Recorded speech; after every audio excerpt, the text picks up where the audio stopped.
예수로 호흡하는 것이 믿음입니다. 그러므로 머리털 발까지 다 예수와 되는 것이 믿음이라는 거죠. 예수와 함께 사는 것이 믿음이고 온몸이 예수님처럼 되고 그리스도화 되는 것이 믿음입니다. 그래서 믿음으로 살리라 행함입니다. 믿음과 살리라 행함이 함께 된 것이 그것이 의인이라는 거죠. 우리는 살리라의 그 살리라를 빼버렸어요. 믿음만으로 구원을 받는다. 물론 살리라 행함 외치지 않는 것이 아닙니다. 그러나 그걸 구원의 조건에서 빼버렸다는 게 문제라는 거죠. 그래서 믿음으로 살리라는 행함과 행실이 수반되는 것을 말합니다. 단순하게 입으로만 고백하는 믿음이 아니라 믿음과 행위가 일치되는 삶. 야고보서의 말씀처럼 행함이 없는 믿음은 죽은 것이라 했는 것처럼 믿음과 행함이 일치가 되어야 그것이 진정 의인이 되고 구원으로 나갈 수 있다는 거죠. 만약 믿음은 있는데 행함이 없다면 그는 구원에 이를 수가 없다는 겁니다. 마태복음 7장 27절에 나더러 주여 주여 하는 자마다 천국에 다 들어갈 것이 아니요 다만 하늘에 계신 내 아버지의 뜻대로 행하는 자라야 들어가리라. 이 행하는 자 행함입니다. 오늘 우리 한국교회가 특히 장로교회가 회복되어야 될 것이 뭐냐면 믿음의 행함이 들어가야 된다는 거죠. 행함이 구원의 조건이라는 거죠. 교리를 근본적으로 바꿔야 합니다. 로마서가 또 말씀하시는 게 십계명과 율법을 어기면 신학에서도 사형죄가 됩니다.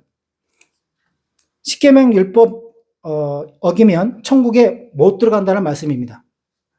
구약 시대는 율법 시대이고 신약 시대에는 은혜 시대이기 때문에 신약에서는 더 이상 율법에 의해 정죄되거나 저주받거나 지옥에 떨어질 일이 없다고 교리화되어 있습니다.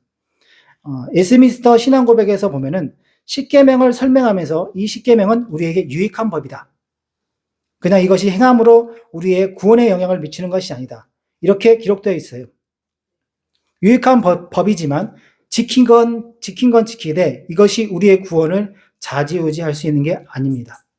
왜냐하면 행위 언약 때는 그 율법이 효력을 발휘했지만 지금은 은혜 언약이기 때문에 십계명을 지키고 안 지키고가 구원에 전혀 영향을 미치지 않는다라고 교리화되어 있고 우리가 가르치고 있어요. 어떻게 생각하십니까? 십계명을 어기면 천국 갈 수 있나요? 어떻습니까? 예, 그렇죠. 우리가 질문해서 하나의 진리에 도달해야 됩니다. 그거는 물어볼 수 있잖아요. 두 개 중에 하나겠죠. 지키지 않으면 못 간다. 혹은 지키지 않아도가 둘 중에 하나예요. 분명히 우리는 다 판단을 가지고 있어요. 제가 말하는 것은 우리가 명제를 하나 했을 때 그 명제가 맞냐 안 맞냐는 거죠. 십계명을 지키면 지옥 간다. 이 명제가 맞냐 틀리냐를 묻는 거예요. 근데 우리 지금 신학은 십계명을 지키지 않아도 천국 간다는 명제를 가지고 있어요. 맞을까요? 이게 맞으면 얼마나 좋겠습니까? 저는 맞기를 소망합니다. 신약시대에도 율법은 그대로 유효하다는 거죠. 그대로 효력이 있다는 거죠. 로마서는 그 계명 준수를 강하게 외치고 있습니다. 하나님을 알되 하나님을 영원하게 아니하며 감사치도 아니하고 오히려 그 생각이 허망하여지며 미련한 마음이 어두워졌나니 스스로 지혜에 따하나 오준호가 되어 썩어지지 않은 하나님의 영광을 썩어질 사람과 금수와 버러지 형상의 우상을 바꾸니라. 로마서 1장 21절, 21절, 23절 말씀입니다. 로마서가 말씀하시는 말씀이 이게 일계명을 어기는 것에 대한 로마서는 강하게 경고하고 있다는 말씀입니다.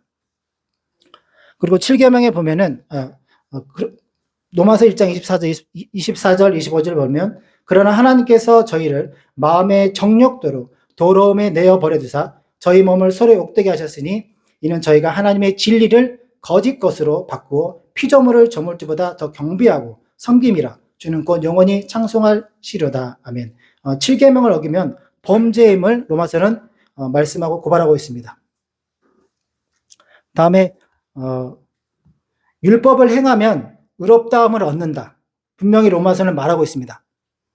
하나님 앞에서는 율법을 듣는 자가 의인이 아니요 오직 율법을 행하는 자라야 의롭다 하심을 얻으리라. 로마서 2장 13절 말씀 그랬어요. 결국 우리는 율법을 행할 때까지 나아가야 됩니다. 율법을 행하지 않고 의롭다를 받을 수 있습니까? 로마서가 그렇게 말씀하고 있어요. 바울은 신약에서도 십계명과 율법 준수가 필수 정입을 강조합니다. 유대인이나 칭하는 내가 율법을 의지하며 하나님을 자랑하며 율법의 교훈을 받아 하나님의 뜻을 알고 지극히 선한 것을 좋게 여기며 내가 율법에 있는 지식과 진리의 규모를 가진 자로서 소경의 길을 인도하는 자요. 어둠에 있는 자의 빛이요 어리석은 자의 훈도요 어린아이의 선생이라고 스스로 믿으니 그러면 다른 사람을 가르치는 내가 내 자신을 가르치지 아니하느냐? 도둑질 말라 반포하는 내가 도둑질하느냐? 간음하지 말라 하는 내가 간음하느냐? 우상을 가증히 여기는 내가 신상 물건을 도둑질하느냐? 로마서 2장 17절 21절 말씀은 현대교회 열심히 설교하고 가르치면서 본인은 다 십계명 다 어긴다는 거죠. 현대교회 목사님들이 그렇습니다. 저도 마찬가지고요. 그래서 율법을 어길 경우 그것은 곧 하나님을 모독하는 일이며 하나님을 발로 받는 행위입니다. 이거는 제 3계명을 범하는 것입니다. 율법을 자랑하는 내가 율법을 범함으로 하나님을 욕되게 하느냐? 기록된 바와 같이 하나님의 이름이 너희로 인하여 이방인 중에서 모독을 받는도다. 로마서 2장 23절 24절 말씀입니다. 율법을 안 지키면 하나님이 어떻게 됩니까? 욕되게 하는 것입니다. 십계명 어기면 어길 때마다 사람들이 보고 저게 전도사냐 목사냐 저게 성도냐 이렇게 욕을 한다는 거죠. 그게 바로 제3계명을 하나님 이름을 모독하는 것입니다.